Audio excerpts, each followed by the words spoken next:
रजनी को बड़ी बड़ी हाँकने का बड़ा शौक था। वो जब भी बात करती तो सोचती भी नहीं थी कि वो क्या बोल रही है। एक दिन रजनी अपनी सास से कहती है, माँ जी, आपको पता है मेरे लिए तो अमेरिका से लेकर लंदन तक के रिश्ते आ रहे थे, लेकिन मैंने तो सोचा शादी करूंगी तो इंडिया में ही करूंगी और कहीं नहीं।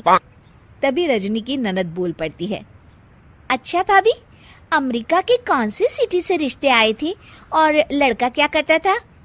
अरे किसी मार्क करके कुछ नाम था, किसी सोशल नेटवर्किंग साइट के लिए काम करता था। भाभी, कहीं आप मार्क जुकरबर्ग की तो बात नहीं कर रही हैं? यही नाम था, तुम्हें कैसे पता? ननद मुंह बनाकर कहती है, दरअसल भाभी, उन लोगों की गाड़ी हमारे घर के सामने से ही निकली थी और आपके घर का पता पूछ रहे थे। रजनी समझ जाती है कि उसकी बात पकड़ी गई है, लेकिन वो जरा भी परेशान नहीं होती और रॉब से कहती है, हाँ, पता है, बहुत बड़ी बड़ी गाड़ियां थी उन लोगों के पास। रजनी ये कहकर वहां से निकल जाती है। एक दिन रजनी का पति ऑफिस के लिए तैयार हो रहा होता है और उसे देर हो रही थी। वो रजनी से कहता है, अरे रजनी, कहाँ हो? जल्दी से खाना दे दो। अरे रजनी, काम में जरा तेजी ला, सारा दिन घर में बैठी रहती है, किसी को ऑफिस जाना है, किसी को कॉलेज, जरा नाश्ता खाना तो वक्त पर तैयार कर दिया कर। अरे हाँ, नाश्ते का डिब्बा पति को देते हुए कहती है, वो तो इस घर में काम करने वाला कोई नहीं है, वरना मैं जितना पढ़ी लिखी हूँ ना, प्रधानमंत्री की भी नौकरी मुझे आसानी से मिल जाए। तभी रजनी की ननद फिर उसके मजे लेने के लिए रजनी के पति की तरफ देखकर मुस्कुराती है और रजनी से पूछती है, अच्छा भाभी, वैसे कौन सी डिग्री की जरूरत होती है प्रधानमंत्री बनने के लिए? हमें भी तो बता दो। अरे कुछ खास नहीं, बीपीएम या एपीएम।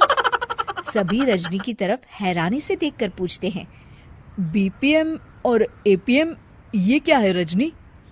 रजनी अकड़कर कहती है, अरे पढ़े लिखे हो तो पता चले ना, बैचलर इन प्रधानमंत्री और मास्टर इन प्रधानमंत्री।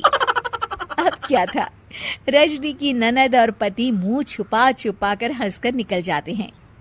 रजनी समझ नहीं पाती है कि आखिर हुआ क्या। खैर, रजनी की ये आदत दिन पर दिन वैसी ही रहती है।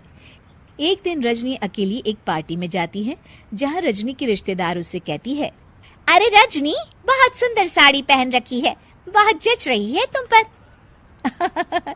अरे भाभी, कैसे नहीं जचेगी, पूरे 1.25 लाख की साड़ी है, वो डिजाइनर है ना जे वालिया, उसी के स्टोर से खरीदी है, ओरिजिनल है, ओरिजिनल। बस अब क्या था, पूरी पार्टी में ये बात आग की तरह फैल गई कि रजनी की साड़ी 1.25 लाख रुपए की है। तब काकी कहती है, अरे रजनी, सुना तुम्हारी साड़ी 1.25 लाख रुपए की है।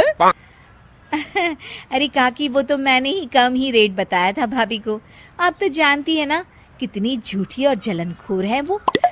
है तो ये साड़ी करीब 2 लाख रुपए की, लेकिन मैंने उन्हें 1.25 लाख ही बताई। हाँ। और रजनी, इतनी महंगी साड़ी लेने की क्या जरूरत थी? अरे ये तो कुछ नहीं है काकी, मेरी शादी का लहंगा तो मेरे पापा ने 80 लाख का दिलवाया था, हीरे लगे थे, हीरे मेरे लहंगे में। हाँ। भोली भाली काकी के पास खड़ी उनकी बहू बोल पड़ती है, अच्छा रजनी भाभी, फिर क्या किया आपने? उन हीरो के गहने बनवा लिए होंगे। चलो माँ, मुझसे तो अब यहाँ खड़ा भी नहीं हुआ जा रहा। ये बोलकर दोनों वहां से चली जाती है। लेकिन रजनी की साड़ी तो चर्चा का विषय ही रहती है।